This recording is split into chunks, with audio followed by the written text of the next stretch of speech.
This lesson will cover determining transformations. The learning goal is to identify transformations applied to a transform function. The success criteria is you can describe transformations that occur to a parent function. You can determine the equation of a transform function given this graph. So, given a graph of a transform function, we can determine the transformation applied to this parent function or another function that is obtained from. To determine transformations, we focus on the key points and use these steps. You're going to look for two matching key points, so using 2 points from a graph. Usually you want to avoid the vertex as one of our points because that point cannot be changed by vertical stretches or compressions, so just be aware of that.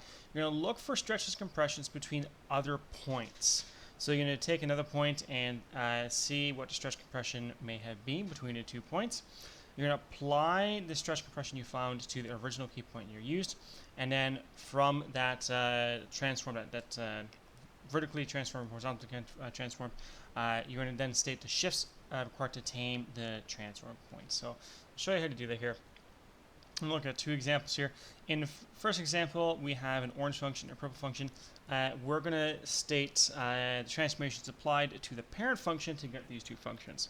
So first we have to identify the parent function. The parent function, if you look at this, looks like the V shape, so that would be absolute value of x. So y equals absolute value of x. I don't know why I'm still in this. Let's go to green here.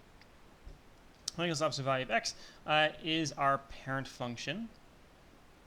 So let's sketch that. So we have our parent function here. One of the points is shared, but that's okay. Okay, so what we're going to do is we're going to pick a shared point on these 2 functions. We're going to do orange and green first. So orange and green, I can identify that this point is shared with this point here. They're both the next point up on the left of our vertex here. So between these 2 points, we're going to look for any stretches compressions using a second point. So this is where you can use the vertex. You can take the distance to the vertex here. So I want to know the distances. If we look, so let's actually look at this. So here, the distance from this point to that point vertically is 1, and horizontally is 2. On our parent function, there's a distance of 1. Let's change colors for this. There's a distance of 1 and a distance of 1 horizontally. So if we look at this, the vertical distance is the same. So that must mean there's no vertical stretch. We can identify, though, that the distance horizontally has been doubled, 1 to 2. So there must be a horizontal stretch by a factor of 2.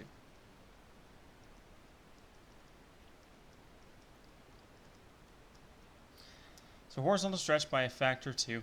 There appears to be no reflections as our function doesn't appear to be reflected in any way. That we can tell. So now we just need to look at translations. So when you look at translations, let's erase these points here so we can get a clear picture here.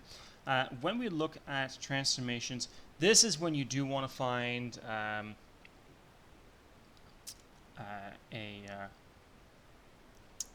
a point that's being transformed. Sorry, you want to use the point that we were currently using. So here we're looking at these 2 points. So what we're going to do is we're going to take this point here and we're going to apply this horizontal stretch by a factor of 2. So we're going to stretch this point by 2. Its x value is -1, so stretching it horizontally will become -2. So this is our current position, -2. And then we need to get to this position here. This is where it ended up. So now we can look at a translation. How did it get from here to here? Well, it's translated 1 to the left. So let's say translate 1 left. That's, I don't know what's going on there. All right, 1 left. And then those are our transformations. So we would say that f of x equals, oops, I need a stretch here. That's a compression. 1/2 bracket x plus 1. Remember, I need brackets here for the horizontal transformations. I want to avoid doing this. because the translation would then become 2 if I factor this half out, so we have to avoid that. Make sure you have those brackets there to ensure that you're properly showing those transformations. Okay, let's do our purple function now. So with our purple function, we're again going to pick 2 points that we can identify. We can do the same point again. We can identify that this point and this point are matching points, and I can tell that because again they're 1 over the next point over from the left of our function. So again, we're going to look using the same method for any stretches or compressions vertically and horizontally. So we have distance of 1 here, distance of 1 here. Here we have a distance horizontally of 1, and we have a distance of 1, 2, 3 vertically. So this function here, this has a vertical stretch by a factor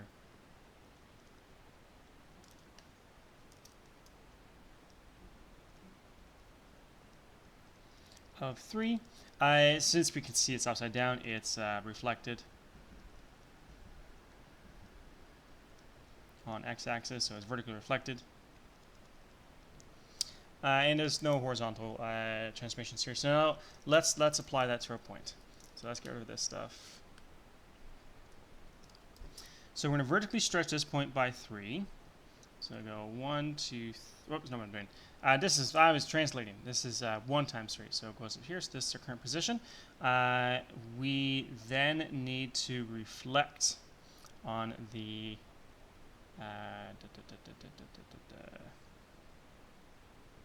x-axis. So this is going to bring us down to -3. And then we need to translate up to this point. So we need to translate 1 to 2.5 to the right,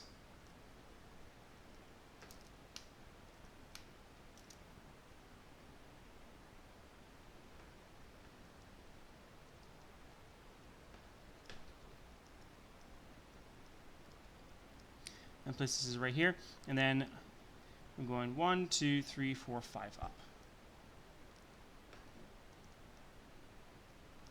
So our function, let's change to purple for this. I can't change to purple for this, so let's do it here. So g of x, right here, is equal to, we're vertically stretched by a factor of 3, so it's reflected, so it's -3, absolute value.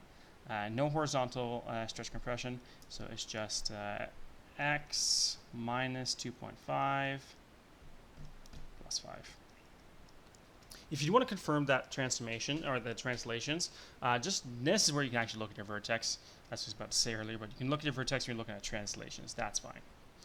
So these are our 2 equations. When you're working with how to get translations from another function, from parent function, just look for those key points and then see how you get them from the original function.